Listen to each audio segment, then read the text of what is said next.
Buenas noches, mi nombre es Juan Manuel Lombera Pimentel, soy originario de Arteaga, Michoacán, pero radico en Nayarit. Y esta noche voy a leerles un cuento que se llama El suplicio de San Antonio, del escritor alemán radicado en México durante mucho tiempo, llamado Vitraven. Espero les guste. El suplicio de San Antonio. Al hacer la cuenta de sus ahorros, Cecilio Ortiz, minero indígena, se encontró con que ya tenía el dinero suficiente para comprarse el reloj que tanto ambicionara, desde el día en que el tendero del pueblo le explicara las grandes cosas que un reloj hace y lo que representa en la vida de un hombre decente, pues además no era posible considerar como tales a quienes carecen de uno. El reloj que Cecilio compró era de níquel y muy fino. De acuerdo con la opinión de quienes lo habían visto, su mayor atractivo consistía en que podían leerse las 24 horas en vez de 12, lo que, según sus compañeros de trabajo, representaba una gran ventaja cuando era necesario viajar en ferrocarril. Naturalmente, se sentía orgullosísimo en posesión de semejante objeto. Era el único de todos los hombres de su cuadrilla que llevaba reloj a su trabajo en la mina, por lo que llegó a considerarse como persona de mucha importancia, pues no solo sus compañeros, sino el capataz y hasta los de otras cuadrillas le preguntaban con frecuencia la hora. Debiendo a su reloj la alta estimación que le profesaban sus compañeros, lo trataba con el mismo cuidado con el que suele tratar un subteniente sus medallas. Mas, una tarde descubrió con horror que su reloj había desaparecido. No podía precisar si lo había perdido durante las horas de trabajo o en el camino cuando se dirigía a la mina, porque justamente aquel día nadie le había preguntado la hora sino hasta el momento en que él se percatara de la pérdida. Nadie en el pueblo, ni uno solo de los mineros, se habría atrevido a usarlo, a mostrarlo a alguien, o venderlo o empeñarlo. Por esto le parecía improbable que se lo hubieran robado. Cecilio, hombre listo como era, había hecho que el relojero grabara su nombre en la tapa del reloj. El grabado le había costado 2 pesos con 50 centavos, considerados como buena inversión por Cecilio. El relojero, que en su pueblo natal había sido herrero, había estado enteramente de acuerdo con la idea de que ninguna protección mejor para evitar el robo de un reloj que aquella de grabar profundamente y con letras bien gruesas el nombre de su propietario sobre la tapa. El herrero había llevado a cabo tan a conciencia su trabajo que si alguien hubiera pretendido borrar el nombre, habría tenido que destruir toda la caja. Sin embargo, Cecilio no había quedado enteramente satisfecho con aquella precaución y había llevado el reloj a la iglesia para que el señor cura lo bendijera, por cuyo trabajo había pagado un tostón. Había abrigado la esperanza de que, protegido de aquella manera, el reloj permanecería en su poder hasta el último día de su vida. Y, para su pena, se encontraba con que el reloj había desaparecido. Durante horas enteras buscó por todos los rincones de la mina en que había desarrollado su jornada, pero el reloj no apareció. Nada podría hacerse hasta el domingo, cuando, con ayuda de la iglesia, y muy particularmente de los santos, arreglaría el asunto. Como todos los indios de su raza tenía una idea primitiva sobre la religión y sus virtudes, confió el asunto a la dueña de la fonda donde tomaba sus alimentos, y ésta le aconsejó visitar a San Antonio, quien no solo arreglaba los asuntos de los novios, sino que solucionaba prácticamente todos los problemas de sus fieles devotos. Nada podría hacerse hasta el domingo. El pueblecito más cercano estaba situado a unos 5 kilómetros de distancia, así es que el domingo a primera hora Cecilio se encaminó hacia allá para exponerle su desventura a San Antonio. Entró en la iglesia y después de persignarse ante el altar mayor, se dirigió hacia el oscuro nicho que sobre un altar especial guardaba la imagen de madera del santo en actitud serena y solemne. Le compró una cera de 10 centavos, la encendió y se colocó a los pies. Después se persignó varias veces, extendiendo los brazos y arrodillado, explicó al santo lo que le ocurría. Como por experiencia personal sabía que nadie hace nada de balde, y ofreció al santo 4 veladoras de a 5 centavos y una manita de metal fabricados y vendidos por los judíos, si le ayudaba a recobrar su reloj. De hecho, ordenó a San Antonio que encontrara su reloj, en una semana, ni un solo día después del domingo venidero, fecha en la que iría a la iglesia a enterarse del resultado de sus gestiones. Durante la semana siguiente, el reloj no apareció. Y así el domingo Cecilio se dirigió nuevamente a la iglesia, En aquella ocasión fue directamente hacia el nicho de San Antonio, sin detenerse como era su obligación ante el altar mayor para rezar a la Virgen. Se persignó devotamente y cuando no vio el reloj en el sitio que esperaba encontrarlo, esto es, a los pies del santo, levantó el hábito café que éste vestía y buscó cuidadosamente entre los múltiples pliegues de la vestidura, usando para ello una absoluta falta de respeto, pues había recibido una gran desilusión en su infantil creencia acerca de los poderes del santo y su deseo de ayudar a los humanos. Convencido de que la cera, al igual que sus promesas de recompensa, no habían dado un resultado efectivo, decidió intentar otros medios para lograrlo, que el santo cumpliera con lo que él consideraba que era su obligación. Compró otra cera, sin necesidad de salir a buscarla, porque en el interior de la iglesia se traficaba activamente, había alrededor de media docena de puestos en los que podía encontrarse todo aquello que los fieles necesitaban para hacer sus ofrendas a los santos. Vendían gran cantidad de retratos, entre los que se encontraban los de los dignatarios de la iglesia y los de los señores curas del pueblo y de las diócesis vecinas. Volantes, listones, escapularios, novenarios, libros religiosos y semirreligiosos. En cuestión de milagros, había bracitos, piernas, orejas, corazones, ojos, burros, vacas, caballos, todos de plata o con apariencia de ella. Los comerciantes hacían sus tratos tan ruidosamente como si se encontraran en una feria, mientras los servicios religiosos se llevaban a cabo al mismo tiempo. Las autoridades de la iglesia tenían estrictamente prohibido el comercio durante las horas de servicio, pero ninguno de los vendedores, mujeres en su mayoría, permitían que se les escaparan 5 centavos para ir a dar al puesto del vecino. Si tenían oportunidad de atraparlos, para sí. Los negocios sufrirían, es más, se derrumbarían si cumplieran al pie de la letra con todos los requisitos y reglamentaciones que se fijan. No se debe, porque no se puede, razonar con un indio de la ignorancia de Cecilio, que se creía con el derecho incuestionable de exigir a San Antonio la devolución de su reloj perdido. Considerando que había llenado todas las formalidades y hecho las acostumbradas promesas de recompensa al santo, vivía en una región en la que la generalidad de los hombres trabajan para comer, aunque se encuentren enfermos o en extremo débiles para realizar trabajos pesados.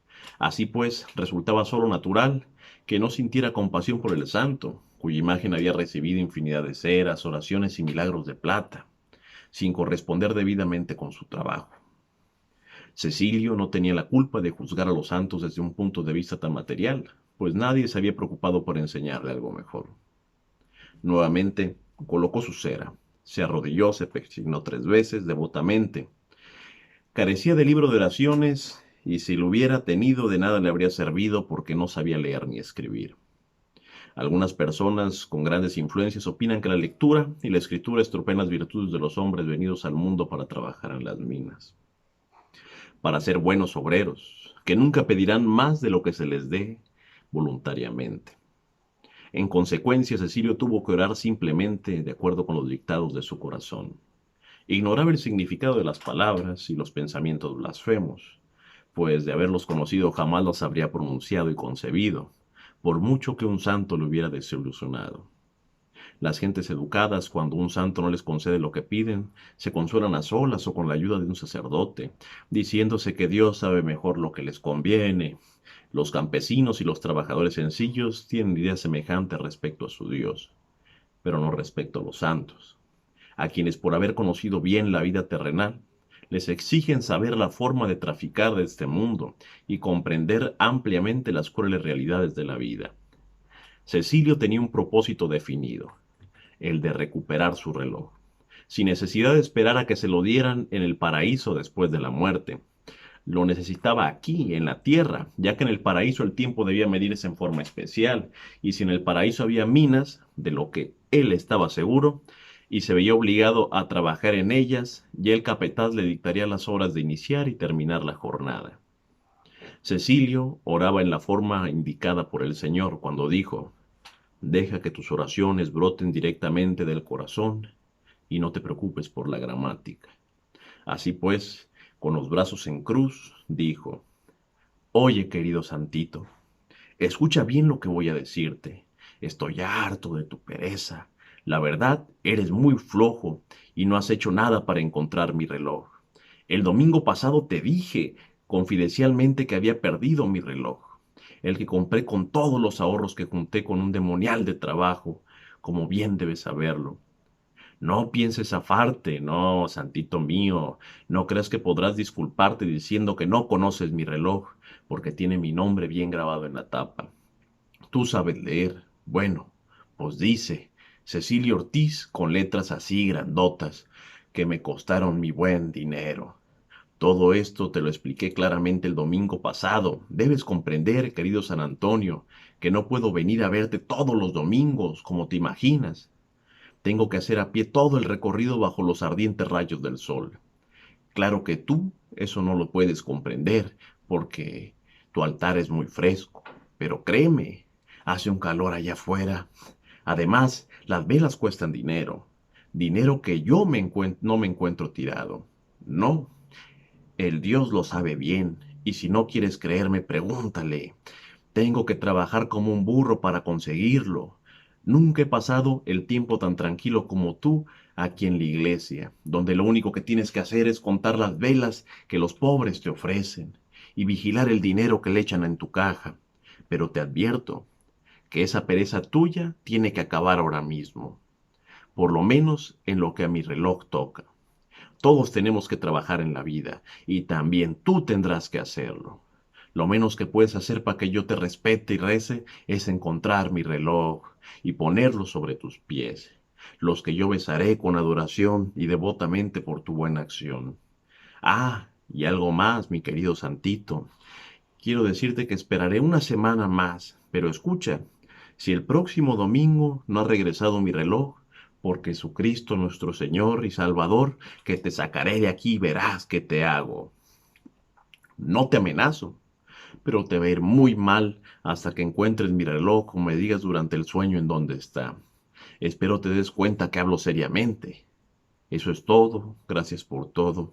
Ay, amado Santito, ora por nosotros, ora por nosotros. Cecilio se persignó, volvió la cara hacia la imagen de la Virgen Santísima, recitó una oración, se paró, aproximó la vela y la imagen del santo, le lanzó una última mirada de advertencia y dejó la iglesia convencido de que su ardiente ruego no había sido elevado en vano. Tampoco aquella semana apareció el reloj de Cecilio. Todas las mañanas al despertar miraba ansiosamente lleno de esperanzas bajo su dura almohada. Su reloj no aparecía, ni allí abajo ni abajo de su catre. Así es que solo sirves a los ricos y nada haces por los pobres, murmuró. Parece que mi compañero, Elodio Tejeda, tiene razón cuando dice que la iglesia solo sirve para hacernos más brutos. Muy disgustado con el santo, decidió no rezarle más y emplear medios más efectivos para obligarle a obrar. Cecilio no poseía un gran talento para inventar nuevos castigos y torturas, y tenía que echar mano de aquellos que le eran bien conocidos, por amarga experiencia, pues frecuentemente le habían sido aplicados a él y a sus compañeros cuando era peón de la hacienda en la que había nacido y crecido, y en la que habían sido casi esclavizado hasta que le fuera posible escapar y encontrar trabajo en el distrito minero. El sábado por la tarde, después de recoger un saco vacío de azúcar que encontrara en el patio de la tienda de abarrotes, se encaminó apresuradamente hacia el pueblo. Era de noche cuando penetró en la iglesia, que a aquella hora se hallaba un poco iluminada. Persignándose ante la imagen de la Virgen Santísima, que ningún mal le había hecho, dijo rápidamente una oración y agregó algunas palabras solicitando su perdón por lo que iba a hacer. Con pasos resueltos caminó hasta San Antonio, cuyo altar, afortunadamente para las siniestras intenciones de Cecilio, se hallaba envuelto en tinieblas y ningún fiel oraba cerca de él. Rápidamente se apoderó de la imagen, con gran ternura le quitó el niño de los brazos y lo colocó sobre el altar, y metió al santo dentro del costal que llevaba. Después salió por una puerta lateral. Nadie vio a Cecilio corriendo a través de las calles semioscuras. En menos de 10 minutos dejó atrás las últimas casas del pueblo y se puso en camino a la aldea minera en la que habitaba. Cuando le faltaba algo más de 1 kilómetro para llegar, abandonó el camino principal y se internó en el bosque. La luna había salido y la vereda que atravesaba el bosque se hallaba medianamente alumbrada, por fortuna para Cecilio. A los 10 minutos de caminar rápidamente llegó a un claro en el centro del cual había un viejo pozo. Hacía mucho abandonado, originalmente propiedad de unos españoles que lo habían mandado hacer junto con el casco de una hacienda, del que aún quedaba en pie 2 muros. Todo el sitio tenía una apariencia fantasmagórica. Nadie, ni siquiera los carboneros sedientos, bebieron jamás agua de aquel pozo, pues éste se encontraba cubierto de lama verdosa y el fondo estaba lleno de plantas y madera podrida. Debido a la soledad del sitio, a su lúgubre quietud y a las serpientes y reptiles de toda especie que allí podían encontrarse, resultaba el lugar más propicio al desarrollo de crímenes, amores con fin trágico y una serie más de cosas espeluznantes. Los vecinos del pueblo evitaban, hasta donde les era posible, cruzar cerca de aquel lugar, y Cecilio, con el santo a cuestas, no se dirigía a él con mucha tranquilidad. Es una gran verdad que la gente locamente enamorada, o en extremo celosa o colérica, jamás, mientras su emoción dura, suele ver fantasmas. Y como Cecilio se hallaba enojado, en extremo con el santo perezoso, no habría notado la presencia de aquellos, aun cuando se encontraran celebrando una reunión de familia sobre el brocal del pozo. Él estaba desesperado y ciego. Su único deseo era recuperar el reloj. La vida de los santos, entre indios como Cecilio, no resulta fácil ni cómoda. Aquel que desee tenerlos bajo su dominio debe hacer lo que ellos esperan de él. Consecuentemente, si un santo quiere ser venerado por ellos, debe probar plenamente sus aptitudes de santito. Cecilio no era ningún salvaje. No comenzó a torturar al santo sin antes darle una última oportunidad para que hiciera aparecer su reloj. El señor feudal de la hacienda en la que Cecilio había trabajado como peón era mucho menos considerado y amable con sus peones de lo que Cecilio era con su cautivo. Eh, el hacendado, en el preciso instante en que descubría alguna falta, mandaba azotar al culpable o aplicarle cualquier otro castigo. Sin embargo, hay que aclarar que les era permitido a los peones dar explicaciones sobre los motivos de su falta los domingos por la mañana, cuando eran llamados a faena, esto es, a prestar ciertos servicios domésticos, por lo cuales ni se les pagaba nada extra, ni se les mostraba agradecimiento alguno, y como ya habían sido castigados en el momento de ser sorprendidos, juzgaban inútil hacer mención a lo injustificado del castigo. Cecilio no trató a su prisionero de aquella forma, no, le dio todas las oportunidades posibles para que se sincerara. Sacó la imagen del saco de azúcar, la colocó sobre el borde del pozo, le arregló los pliegues del vestido, le alisó los cabellos para darle mejor apariencia. La estatua tenía como 1 metro de alto, pero la cabeza correspondía a un cuerpo mayor, por lo que parecía desproporcionada. Dirigiéndose a su cautivo, Cecilio le dijo: «Escucha, Santito, yo te respeto mucho, tú lo sabes bien. De hecho, te respeto más que los otros santitos de la iglesia, a excepción, naturalmente, de la Madre Santísima, lo que es fácil de comprender. Pero debes hacer algo para que yo recupere mi reloj y para ello te daré la última oportunidad. Más vale que te des prisa. Yo he puesto todo lo que está de mi parte. Ahora te toca a ti. Entiende, ya no quiero pretextos. Fíjate bien en qué sitio nos encontramos. Puedes ver que no es agradable y que a medianoche 100 veces peor, porque los habitantes del infierno vienen a pasearse por aquí. Tú eres un santo y por lo tanto capaz de encontrar las cosas perdidas y que recuperar las robadas. El señor cura así lo ha dicho muchas veces. Y debes saberlo porque es un hombre muy leído. Te he comprado ya 2 veladoras y te he prometido, además, dinero en efectivo. Mas no puedo hacer nada porque, como tú sabes, no soy más que un pobre minero. Mira mis manos, para que me creas. Gano muy poco y no tengo esperanzas de aumento, según nos ha dicho el capataz. Todo esto lo sabe requete bien, Santito, y solo quiero recordarte que estas tristezas de la vida, porque me parece que nada te importa a un pobre minero.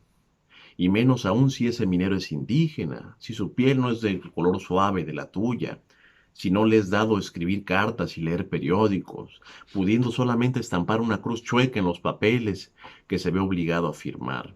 Mira, empiezo a sospechar, y mucho, que te gusta ayudar nada más a los que tienen mucha plata, porque ellos pueden pagarte mejor. Es por eso que te he traído aquí. donde podemos discutir tranquilamente, tú me entiendes. Yo no puedo pagarte tampoco tanto como los gringos millonarios que tienen todo, además de todas las minas del país. He hecho lo que he podido.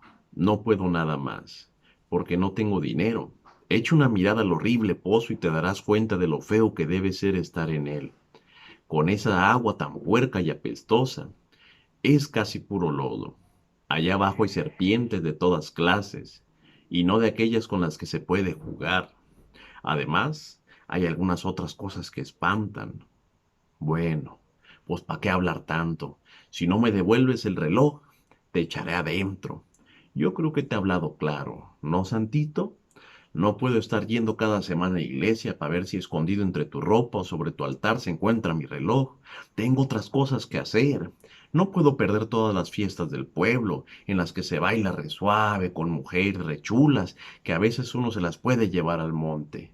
Y para que lo sepas, no te ofreceré más velas, no, señor. Bueno, conste que ya te advertí lo que te pasará si te niegas a encontrar mi reloj. Cecilio sacó un cordel de su bolsa, le hizo una lazada en la punta, la pasó por la cabeza del santo, la sujetó a su cuello y lo suspendió sobre el pozo. Mientras la imagen se balanceaba en la cuerda, Cecilio le dijo: «Contesta, San Antonio, ¿en dónde está mi reloj?». Solo el cantar y el zumbar de los insectos del bosque se escuchó.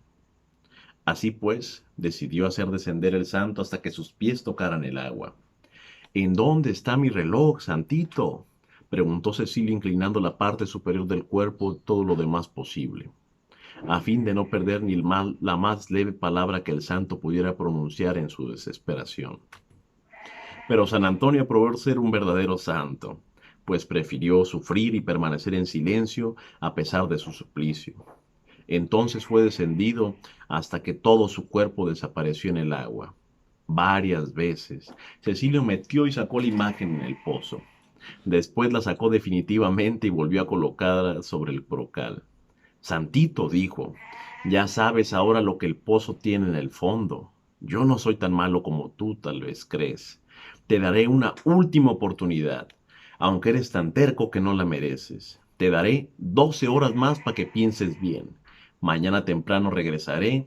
Si para entonces no has recuperado mi reloj o me has dicho durante el sueño en dónde puedo encontrarlo, entonces, si óyeme bien, Santito querido, tendré que volver a meterte en el pozo y te advierto que te dejaré allí, enteramente solo durante toda una semana. Después de sufrir una semana estoy seguro de que dejarás tu terquedad y tu pereza y tratarás de hacer algo en mi favor». Antiguamente se tenía por costumbre colgar durante 24 horas dentro de un pozo, con el agua hasta el cuello, a los peones a quienes se acusaba de robo, pereza, desobediencia, negligencia o cualquier cosa que el hacendado o finquero consideraba como atentado en contra de sus intereses. Cecilio había sido colgado en uno de esos pozos en cierta ocasión, cuando se había aventurado a discutir con el mayordomo cierta orden que en su concepto era impracticable e innecesaria. Así pues, él pensaba que el santo no tenía de qué quejarse si un pobre trabajador indígena hiciera con él lo que los señores feudales acostumbraban a hacer con sus peones. Ningún sacerdote intervenía cuando los peones eran cruel y injustamente tratados por sus amos. Así pues, no había razón para que él se mostrara como compasivo con aquel amigo íntimo de los señores curas. Después de guardar nuevamente la imagen en el saco de azúcar, Cecilio la escondió entre la maleza. Las vestiduras del santo se encontraban mojadas y llenas de lama verdosa. Cecilio sabía que el pobre sufriría terriblemente durante la noche, fuera de los muros protectores de la iglesia y del calor de los cirios. «Si te resfrías, Santito», dijo en voz baja mientras escondía la imagen, «bien que te lo mereces, pues mucho tiempo te he dado para que cumplas con tu deber. Y ya que te niegas a hablarme, pues muy bien, aquí te quedas ahora. Buenas noches, hasta mañana». Lo primero que Cecilio hizo al despertar fue buscar bajo la almohada y en todo el rincón que ocupaba su catre. También miró dentro de sus bolsas, en la caja de madera en la que guardaba todas sus propiedades, pero su reloj no apareció. Se dirigió a la plaza y en una mesita al aire libre se desayunó café negro, carne seca, frijoles y tortillas. Después se dirigió al bosque a toda prisa. Sacó la imagen de entre la maleza y buscó cuidadosamente en sus vestiduras. Tampoco ahí estaba el reloj. Una vez más se dirigió al santo, pero en esta ocasión sus palabras fueron duras y despiadadas. Explicó por qué no podía hablar largamente y por qué consideraba inútiles sus plegarias. Debes saber, santito, que en el patio de la taberna de don Paco habrá una pelea de gallos muy buena a las 10, en la que ya he metido mi apuesta. En la tarde tampoco podré regresar, porque tengo que llevar al baile a Cande. Tú la conoces bien. Es la que un día prendió una carta a tu vestido pidiéndote que le ayudaras a que yo no quebrara con ella, como lo tenía pensado a causa de esa vieja bruja de su madre. Y pues a ella le dijeron que tú ayudas a los novios. Pero todo esto, ahora solo puedo darte 5 minutos más. Si mi reloj no aparece dentro de 5 minutos, te sumiré en el pozo, y allí te quedarás por toda la semana, hasta que el próximo domingo regrese para ver qué has hecho entre tanto. Cuando Cecilio calculó que habían transcurrido 5 minutos, todavía buscó a su alrededor, pero no pudo descubrir su reloj en parte alguna. Ahora, Santito, como soy un buen cristiano que te ha sido fiel durante toda su vida, tú ya lo sabes. Bueno, pues ahora hemos terminado. Y sin lástima te meteré este pozo mugroso. Introdujo la imagen hasta que sintió que los pies tocaban el fondo. Ató el cordel a la rama de un arbusto que había enraizado entre las piedras del brocal con el objeto de poder sacar al santo en cuanto hallara su reloj. El sábado, al mediodía, Leandro, uno de los compañeros de Cecilio, se aproxima a él y le dijo: Dime, camarada Cecilio, ¿cuánto me darás de albricias si te entrego tu reloj que encontré al limpiar uno de los túneles? ¡Qué gusto, camarada Leandro! Te daré un peso de albricias y las gracias. Hecho, repuso Leandro. Entregó el reloj a Cecilio y agregó: Dame el peso esta noche después de la raya. Bueno, aquí tienes tu reloj. Está en perfecto estado. Ni siquiera el cristal está roto. ¿Sabes, cuate? Vi algo brillar entre los montones de piedras y me fijé con cuidado para saber qué era y descubrí tu reloj.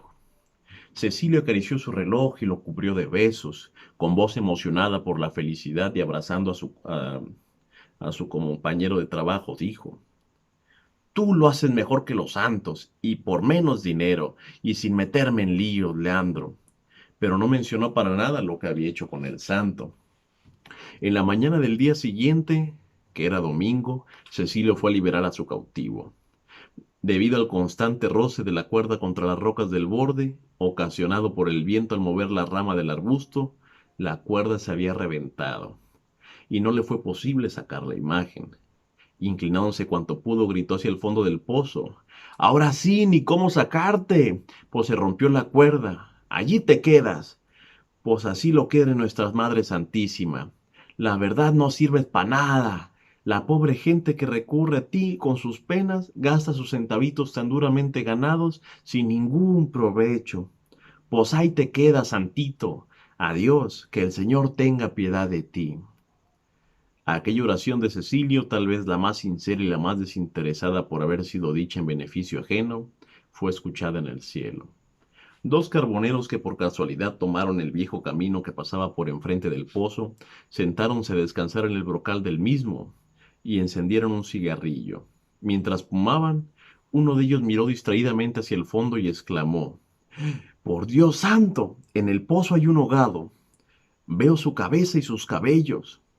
Tiene razón, es un hombre, dijo su compañero asomándose. ¡Caracoles! ¡Es un cura! Gritó fijándose en la cabeza tonsurada.